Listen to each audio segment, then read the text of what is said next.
Ми стигнаа пораки. Престани и ќе видиш што имаме за тебе. Ова го истакна премиерот Зоран Заев, обвинет во случајот подкуп, каде што денес во Кривичен даваше исказ. Освен заканувачките пораки, Заев се пожали дека случајот е исцениран од минатата власт, за да го спреча да ги објави бомбите.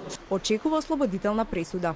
Како обвинето лице во овој процес, мислам дека дадов одговор за сите важни прашања, се докажа и преку тоа што досега се знае, и преку сведочењето на сведокот, но и преку исказите дека тоа што беше јавно објавено не соодветствува со целата снимка која што ја гледавме овде.